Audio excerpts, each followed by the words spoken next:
Hello friends, इस lecture में हम क्लस्टरिंग के बारे में देख लेंगे। क्लस्टरिंग एल्गोरिदम जो है, क्योंकि क्लासिफिकेशन एल्गोरिदम तो हमने देख लिया ऊपर। क्लासिफिकेशन में linear regression, logistic regression, SVM, super vector mechanism, ये वगैरह एल्गोरिदम्स है। तो उसी तरीके से क्लस्टरिंग मीन्स क्या और क्लस्टरिंग एल्गोरिदम किस तरीके से होते हैं वो हम देख लेंगे। ओके, तो फर्स्ट है clustering is in a real world not every data we work open we have a target variable। हर एक डेटा के ऊपर टारगेट वेरिएबल नहीं रहता, जैसे कि हमें लिनियर रिग्रेशन कर रहे हैं या फिर लॉजिस्टिक रिग्रेशन कर रहे हैं, टारगेट वेरिएबल्स रहते हैं। जैसे कि x axis is an independent बोलते हैं हम, और वाई एक्सिस पे जो भी डेटा रहता है वो रहता है आपका target variable means target amount. जैसे कि फॉर एग्जांपल देख लो कि स्कोर रन रेट चालू है, स्कोर 20 ओवर में मुझे 240 रन निकालना है, तो वो हो गया मेरा टारगेट। तो हर एक वेरिएबल या फिर हर एक डेटा के अंदर टारगेट नहीं रहता या फिर टारगेट बेस्ड डेटा नहीं रहता। कई डेटा किस तरीके से रहता है, is an grouping based data. Data की क्या रहती है, ग्रुपिंग रहती है। उस ग्रुपिंग डेटा के ऊपर वो वर्क करता है। not every data we work open has a target variable। this kind of data cannot be analyzed using the supervised learning algorithm। ऐसे डेटा को हम सुपरवाइज लर्निंग एल्गोरिदम होगा या फिर अदर एल्गोरिदम हो गए जो कि क्लासिफिकेशन के लिए यूज करते हैं, उससे हम मेजर नहीं कर सकते, एनालाइज नहीं कर सकते। तो उसके लिए क्या करना पड़ेगा, we need to help the unsupervised learning. Once we have the most popular type of analysis understanding the unsupervised learning is an clustering analysis. Clustering means is an grouping of the data, उसको बोला जाता है clustering analysis. Unsupervised clustering when the goal of the group similar data points in a data set. आपके data set के similar data points of the data set है तो उसको बोला जाता है clustering algorithm. For the target advertisement होगी या फिर अदर कुछ भी होगा उसको बोला जाता है क्लस्टरिंग एनालिसिस। अभी यूज कैसे होता है, what is clustering analysis. A task of grouping data point based on their the similarities, उसके सिमिलरिटीज के हिसाब से उसको क्या किया जाता है, ग्रुप्स के अंदर कन्वर्ट किया जाता है। तो उसको बोला जाता है, इसको अर्थ है ना ग्रुपिंग, इसको अर्थ है ना ग्रुपिंग और इसको अर्थ है ना क्लस्टरिंग, क्लस्टर्स, क्लस्टर एनालिसिस ऐसे बोला जाता है। Okay, cluster same to at form group of the homogeneous data points like buckets same types के हैं, लाइक फ्रूट्स है, फ्रूट सेम टाइप के, जैसे कि ऑरेंज अलग हो गया, संतरा अलग हो गया, आपका बनाना अलग होगा। Is no grouping of the data. जैसे फ्रूट बोल दिया तो फ्रूट के अंदर ही अलग अलग फ्रूट आ जाएंगे। ओके, जैसे कि ग्रोसरीज बोल दी तो ग्रोसरीज के अंदर अलग अलग आ जाएगा। तो is no grouping, same type of the similarity of the data type, उसका क्या हो गया, ग्रुपिंग करना है तो उसको बोला जाता है क्लस्टर्स या फिर क्लस्टरिंग्स बोला जाता है। ओके, मैट्रिक्स लाइक इल्यूकर्ट्स डिस्टेंस हो गया, कोसाइन सिमिलरिटी हो गई, मेंटेंस डिस्टेंस हो गया, ये पूरा उसके अंदर क्या किया जाता है, कैलकुलेट किया जाता है। अभी उसका एग्जांपल एक डेटा सेट के साथ समझ लेते हैं या फिर एक एग्जांपल के साथ समझ लेते हैं। जैसे कि ये हो गया आपके डेटा पॉइंट्स। अभी ये जो डेटा पॉइंट्स है, a data points is an grouping. अभी ग्रुपिंग किसके हिसाब से कर ली, तो is an based on the categories, based on the उसका नेचर कैसा है उसके हिसाब से हमने क्या कर दिया, उसको ग्रुपिंग कर दिया। अभी उसी ग्रुपिंग को अंदर क्या है, we can clearly see that there the three circular cluster forming of the base of the distance.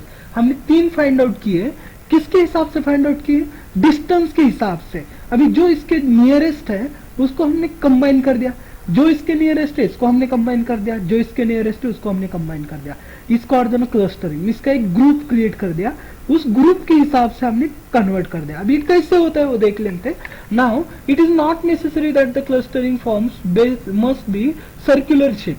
ऐसा कुछ भी नहीं है कि उसको सर्कुलर शेप में ही लेके आओ या फिर उसको स्क्वायर शेप में ही लेके आओ, कोई भी शेप में हो सकता है। The shape of the cluster can be arbitrary. There are the many algorithm that work will the detecting the arbitrarily shaped clusters. Arbitrary shaped clusters के अंदर हम देख सकते हैं, जैसे कि यहाँ पे देख लो, एक है जो कि यहाँ पे एक आर्बिटरी शेप हो गया, यहाँ पे एक शेप हो गया, ये कैसे हो गया, इधर में नियर बाय क्लस्टर्स है। अभी आप देख लोगे यहाँ पे क्लस्टर है, यहाँ पे, यहाँ पे, यहाँ पे। अभी ये क्लस्टर्स हमने क्या किए, कंबाइन नहीं किए। क्यों नहीं कंबाइन किए, तो वो उसका जो डिस्टेंस है वो डिस्टेंस ज्यादा है, वो ग्रुप के अंदर ऐड नहीं हो रहे, ग्रुप के अंदर वो कंबाइन नहीं हो रहे, तो उसको बोला जाता है अनयूजुअल डेटा। अनयूजुअल डेटा, जो हमने इसके पहले वाले लेक्चर में देख लिया था एनानॉमी डिडक्शंस के अंदर, जो कि अनयूजुअल डेटा है उसको हम क्या कर सकते हैं, डिडक्ट कर सकते हैं। तो ये जो ना अनयूजुअल डेटा है उसको डिवाइड किया जाता है। Type of the clustering, first आती है आपकी हार्ड क्लस्टरिंग। हार्ड क्लस्टरिंग के अंदर क्या होता है, in this type of clustering each data point belong to the cluster completely. हर एक डेटा पॉइंट क्या करता है, एक पूरा कंप्लीट कंसिडर किया जाता है। जैसे कि अभी यहाँ पे दिया है, पूरा एक क्या होता है, पूरा एक क्लस्टर कंबाइन किया जाता है, उसको बोला जाता है hard cluster, completing the clusters. तो क्लस्टर को कंप्लीट करता है। ओके, जैसे कि डेटा पॉइंट ए, तो उसको C1 C2 C4 C3, जैसे कि हमारे पास यहाँ पे दो तीन क्लस्टर है, C1 C2 C3, means data point A, data point B, data point C. तो उसको हमने नाम दिया cluster 1, cluster 2, cluster 3, C1 C2 C3। हर एक क्लस्टर को क्या करता है, रिलेट करता है, एक दूसरे के साथ कंबाइंड रहता है। ओके और not, for example let's say there are the 4 data points and they have the clusters them into the 2 cluster. So each data point will be the either belong to the cluster 1 otherwise cluster 2. हर एक क्या करता है, belongs करता है एक के साथ या फिर दो के साथ। जैसे कि यहाँ पे दे दिया ए को बिलोंग कर रहा है C1 के साथ, बी बिलोंग करता है C2 के साथ, सी बिलोंग करता है C2 के साथ, डी बिलोंग करता है C1 के साथ। Means either a data point belongs to the C1 और C2, एक तो वो क्लस्टर 1 के साथ बिलोंग करेगा, आइदर क्लस्टर 2 के साथ क्लस्टर करेगा, उसको बोला जाता है हार्ड क्लस्टरिंग। सेकंड आती है soft clustering. In this type of clustering, instead assigning the each data point into the separated cluster, हर एक को क्या किया है, सेपरेटेड क्लस्टर दिए है। उसके बाद क्या करना है, प्रोबेबिलिटी या फिर लाइक्यूड निकालना है। For that point being the clusters is an evaluated. For example let's say there are the 3 points, जो हमने ऊपर दिया था वही एग्जांपल लेते हैं। 4 पॉइंट्स हैं and they have two cluster them into the 2 cluster. 2 के अंदर जाना है हमें, एक तो C1 या फिर C2 के अंदर जाना है। So we will be evaluate the probability of the data point belonging to the both cluster. तो हमें उसकी क्या निकालनी है, प्रोबेबिलिटी निकालनी है। जैसे कि एक डेटा पॉइंट है, उसकी C1 में जाने की, C1 मींस क्लस्टर 1 में जाने की प्रोबेबिलिटी क्या है, 0.91, और C2 में जाने की प्रोबेबिलिटी क्या है, 0.09। वैसे ही बी की 0.3 और 0.7, सी की 0.17, 0.83, डी की 1 है, और बी C2 में जाने की कितनी 0 है। मीन्स 1 इज ना कंप्लीटली इज ना क्लस्टर 1 के अंदर है, लेकिन ए बी सी देख लो, उनकी प्रोबेबिलिटीज अलग अलग है। जैसे कि ए जो है पूरी तरीके से उसकी प्रोबेबिलिटी मीन्स मेजॉरिटी कहाँ पे है, C1 में जाने की है। तो क्लस्टर कैसे बनाते हैं, क्लस्टर बना जाता है नंबर ऑफ पॉसिबिलिटीज किसके अंदर जाने की है, उस ग्रुप में उसको ऐड कर दो। सपोज मेरे पास फ्रूटीज है, जिस फ्रूटीज का शेप जो है वो सर्कल में है, जैसे कि एप्पल ले लो, संतरा ले लो, ऑरेंज ले लो, ये कैसे है, ये ना सर्कुलर है, तो उसकी प्रोबेबिलिटी रहेगी C1 ए ग्रुप जो मैंने किया उसके अंदर, और दूसरा जो है अदर शेप जो भी रहेंगे, मीन्स जिसका डायमेंशन सर्कल छोड़ के अदर डायमेंशन की जो भी फ्रूटीज है वो मुझे जानी चाहिए क्लस्टर 2 के अंदर। तो अभी देख लो, ऑरेंज को मैंने ले लिया, उसकी प्रोबेबिलिटी क्या हो गई, 1 हो गई, क्योंकि वो सर्कल में आता है। संतरा ले लो, वो भी आता है। लेकिन एप्पल ले लो, एप्पल ना वो सर्कुलर है ना वो अदर शेप में आता है, तो उसकी प्रोबेबिलिटी क्या हो जाएगी, तो उसकी प्रोबेबिलिटी हो जाएगी 91 प्रोबेबिलिटी। ओके, तो है ना उसकी प्रोबेबिलिटी के हिसाब से जिसके साथ वो मैच हो रहा है उसके उस ग्रुप में ऐड करना, इसको है ना क्लस्टरिंग, इसको बोला जाता है क्लस्टरिंग। अभी क्लस्टरिंग के अंदर हमने दो निकले, हार्ड और सॉफ्ट।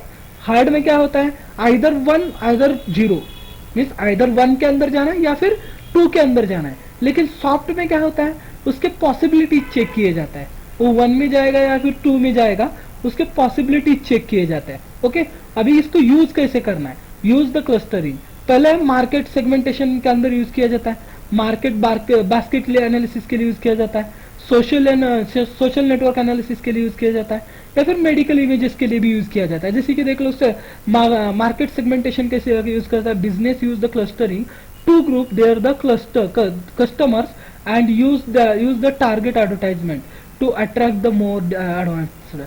जैसे कि हमें कस्टमर को अट्रैक्ट करना है, तो अट्रैक्ट करने के लिए क्या करना पड़ेगा, मोर एडवर्टाइजमेंट। अगर एडवर्टाइजमेंट कर ली तो कस्टमर आ जाता है। कई बार पॉसिबिलिटी वो विजिट करता है लेकिन आपका जो भी मटेरियल है वो परचेस नहीं करता, उसकी भी पॉसिबिलिटीज है।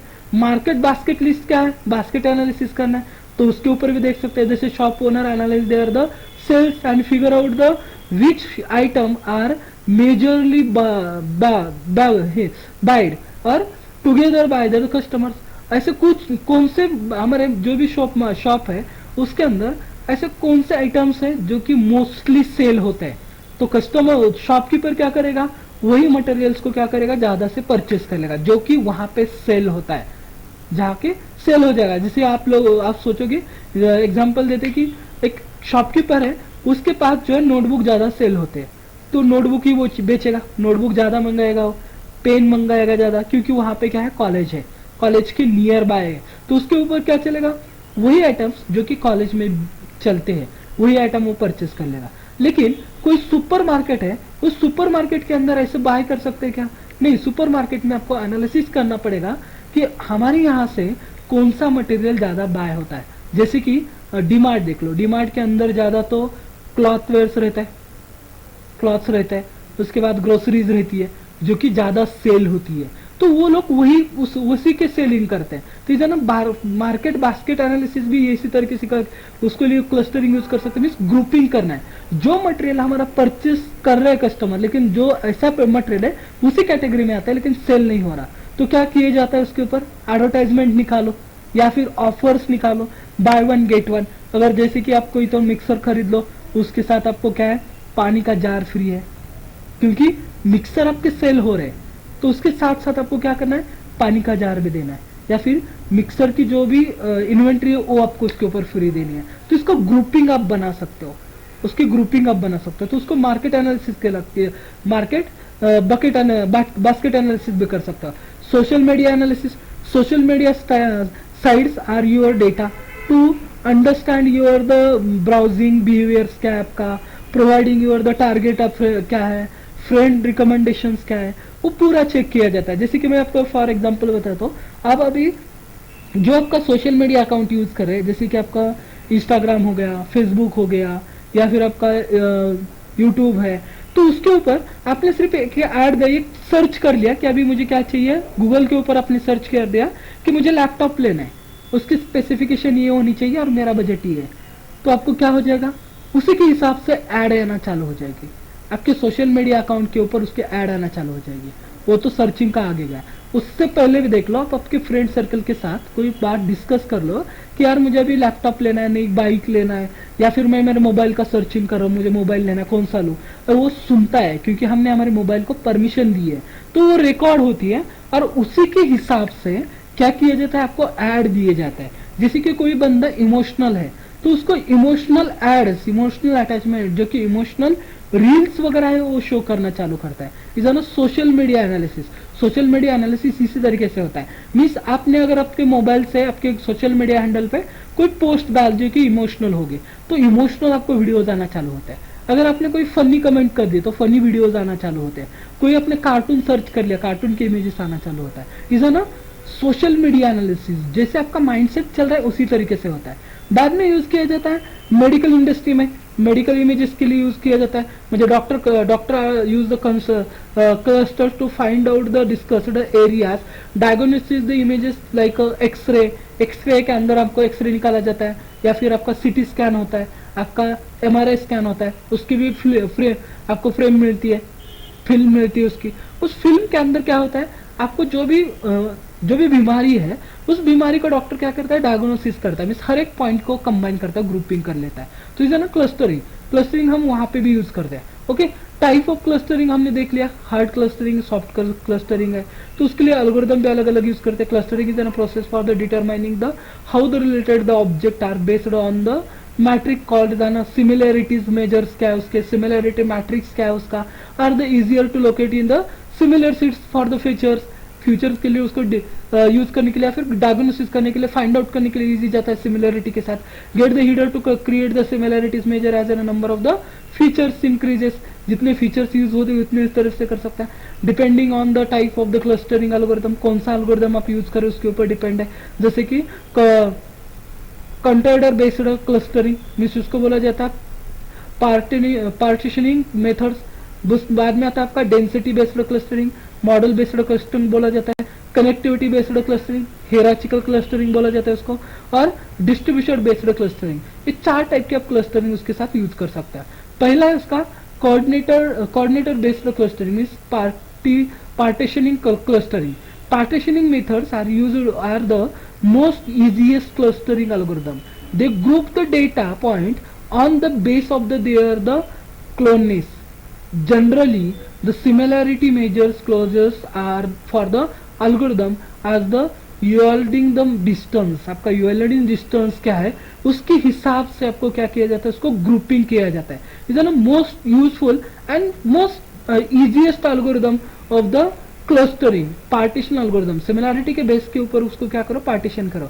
The primary drawback of this algorithm is the requirement that the establish the number of the clusters means k, the entire the individual or the significant using the Elborn method before the clustering machine learning the system start allocating the data points. आपका जो भी data points है इसको allocating करता है। k means cluster, म्हणजे k means number of clusters जो है उसको कंबाइन करना बेसिस ऑन द सिमिलैरिटी के हिसाब से। तो उसके लिए हम एक एल्गोरिथम देखते हैं k means का। k means क्लस्टरिंग के लिए हमने sklearns लाइब्रेरी लेगी, इंपोर्ट k means को इंपोर्ट कर दिया, numpy को लिया क्योंकि एरे करना है, डेटा एरे दे दिया यहाँ पे 1 2 1 4 1 0 10 2 10 4 और 10 0। ये 4 टाइप का एरे मीन 2x2 का एरे हमने यहाँ पे दिया, 2x3 का एरे हमने यहाँ पे शो किया है। तो उसके हिसाब से मुझे क्या करना है, initialization the cluster k means is equal to k means n cluster is equal to 2 क्योंकि 2 रो कॉलम्स है। ओके, रैंडम स्टेट कहाँ से चालू होगी, 0 से चालू हो जाएगा। फिट करना है डेटा के अंदर, output the cluster centres and labels, उसको आउटपुट देना है। तो क्लस्टर सेंटर जो है k means cluster find out करना है और लेबल्स उसके फाइंड आउट करना है। तो फाइंड आउट कर लेते हैं उसके किस तरीके से वर्क हो जाएगा, तो इस तरीके से आपका फाइंड आउट हो जाएगा। ओके, k means क्लस्टर दिया, आउटपुट यहाँ पे आपको शो हो गया, clustering centres and k means clusters क्या है, और लेबलिंग द k means को हमने लेबल दे दिया, k means सेंटर 10 2 एंड 10 1 0 0 हम 10 एंड 2 का और 1 एंड 2 का जो है वो एरे बना दिया। लेबल्स किसके साथ बन रहा है, 1 1 1 और 0 0 0 के साथ लेबल बन रहा है, वो अलग निकाल दिया, जैसे कि 1 1 और 1 है यहाँ पे। ओके, बाद में 2 है, यहाँ पे 4 है, यहाँ पे 0 है, 0 0 2 बार आ गया।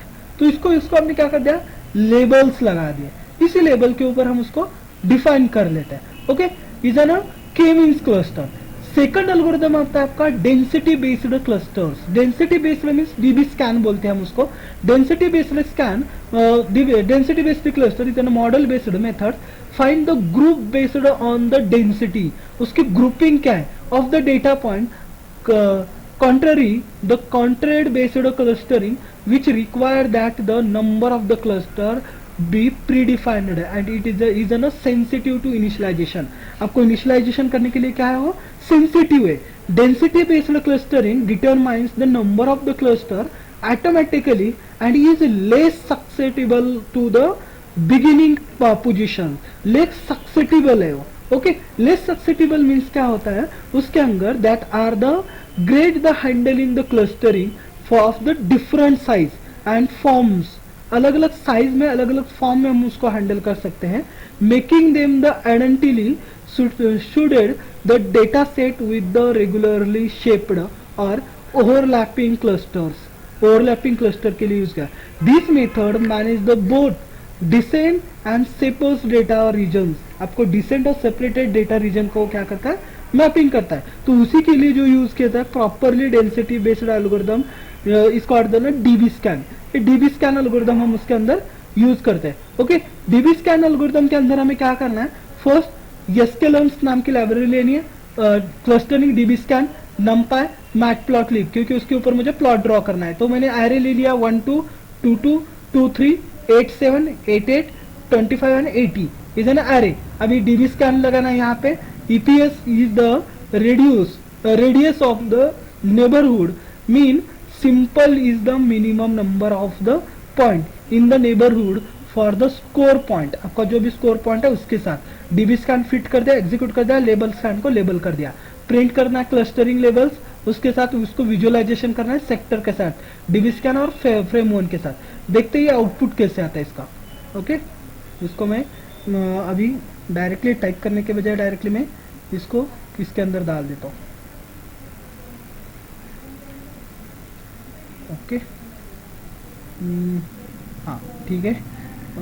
यहाँ तक तो लेबल तो प्रिंट हो जाएंगे। उसके बाद मुझे क्या करना है, इसका जो लेआउट है विजुअलाइजेशन भी निकालना है मेरा। तो विजुअलाइजेशन के लिए मैंने विजुअलाइजेशन निकाल दिया इसका। विजुअलाइजेशन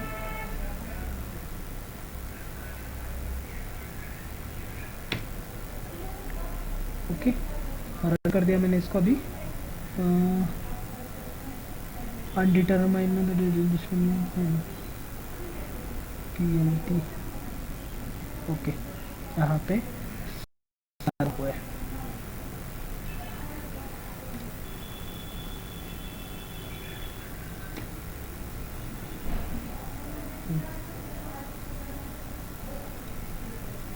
पीएमटी डॉट शो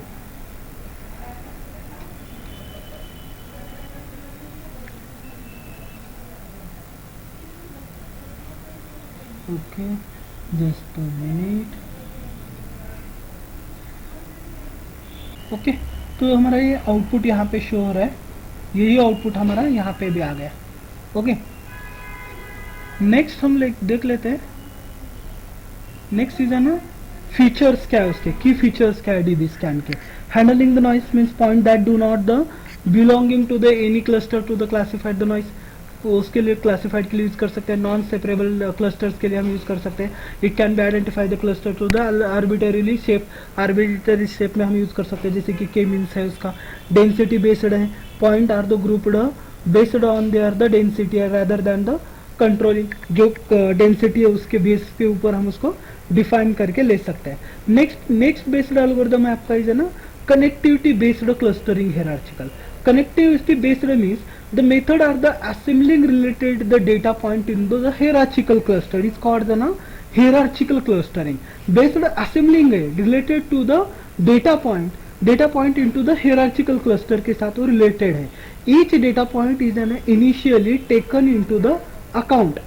हर एक data point initially account के साथ as a separated cluster के साथ work करता है, which is a subsequential combined with the clustering. Subsequential के साथ वर्क होता है, जैसे कि thinking about how many arrange the collection of the item based on how similarity they are. हर एक की सिमिलरिटी क्या है। Each object being its as its an own cluster. हर ऑब्जेक्ट का एक अलग अलग ग्रुप होता है। At basis on their the trees when using the hierarchical clustering which created the dendrograms, the tree-like structure, the closest pairing of the clusters are the combined into the larger clusters after the algorithm examining how the similarity object are not one the another। एक दूसरे के साथ वो work नहीं होता, एक दूसरे के साथ वो कंबाइन नहीं होता, तो उसको बोला जाता है कनेक्टिविटी क्लस्टर, एक दूसरे के ऊपर। अभी डिवीजन कैसे होता है, more their the similarity to the object are the within a cluster the closer they are the its the comparable to classifying item according to their the family tree. उसके family tree किस तरीके से, उसके हिसाब से। Means division clustering है और एल्गोमेटिव क्लस्टरिंग है। डिविजनल क्लस्टरिंग क्या होती है, follow the top down approach के साथ फॉलो करता है। Here the consider all the data points to be the part on the. हर एक डेटा पॉइंट क्या बड़े क्लस्टर का एक पॉइंट होता है। Agglomerative clustering is it follow the bottom to up. Means पहला होता है टॉप टू बॉटम और दूसरा होता है bottom to up approach are the consider the all data point to be the part of the individual cluster. वो individual cluster का क्या है, एक पार्ट है, उसके हिसाब से वो क्या करता है वर्क करता है, इज ना हियरार्चिकल क्लस्टरिंग।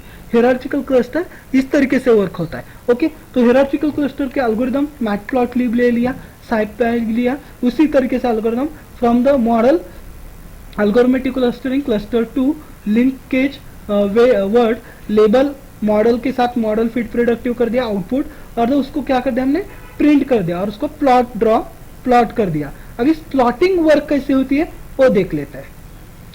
ओके, तो वही एल्गोरिथम हमने देख दिया, यहाँ पे डिसेंट वेरिएबल लिख लिया, रैंडम वेरिएबल के साथ हमने रन कर दिया, तो इसका जो आउटपुट है, आउटपुट आपको इस तरीके से शो किया जाएगा, इधर ना hierarchical clustering, dendrogram of the hierarchical clustering. Dendrogram इस तरीके से आपका इसका ओपन किया जाएगा। जो एल्गोरिथम अभी हमने देख लिया ना, उसी एल्गोरिथम के ऊपर आपका आउटपुट जो है वो आउटपुट आपका इस तरीके से आ जाएगा।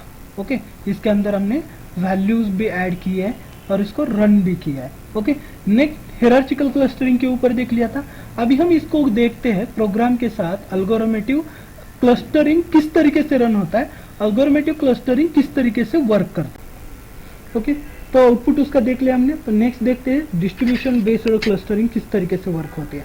तो usually using the distributed based clustering, data points are the generated and the organized according to their the prepondency to flow into the same probability distribution such as the Gaussian distribution, binomial distribution होगा।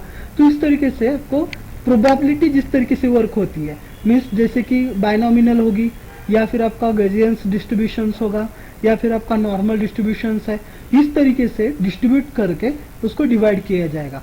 Other अभी ये जो है वो हम programme के साथ next lecture में देखने वाले। With the data elements are the grouped using the probability based distribution. आपकी जिस तरीके से प्रोबेबिलिटी आ रही है, जैसे कि हमने ऊपर पहले लेक्चर में देख लिया था कि उसको डिवाइड कैसे करता है, या फिर इसी लेक्चर में हमने ऊपर देख लिया था कि उसको क्लस्टर्स को डिवाइड कैसे करना है, is using the probability based. तो उसके हिसाब से उसको ग्रुपिंग किया जाता है on the statistical distribution including the data object that have the higher likelihoods, higher probabilities of the being the cluster, जिसके हायर प्रोबेबिलिटी है उसी ग्रुप में ऐड किया जाता है। The data point is an less likely less distribution है to be included in the cluster और the features, अलग क्लस्टर्स के अंदर उसको क्या किया जाएगा, ऐड किया जाएगा। तो एप्लीकेशंस क्या क्या है, उसके एप्लीकेशंस है मार्केटिंग के लिए हम यूज करते हैं, बायोलॉजी के लिए यूज करते हैं, लाइब्रेरी में यूज किया जाता है, इंश्योरेंस, सिटी प्लानिंग के लिए यूज किया जा रहा है, बाद में आपका अर्थ इक्विपमेंट स्टडीज के लिए यूज किया जाता है, इमेज प्रोसेसिंग के लिए यूज किया जाता है, और जेनेटिक्स के लिए यूज किया जाता है। तो इज ना एप्लीकेशंस ऑफ द क्लस्टरिंग, ये क्लस्टरिंग के आपके एप्लीकेशंस है। ओके, नेक्स्ट लेक्चर में हम नेक्स्ट टॉपिक डिस्कस कर लेंगे।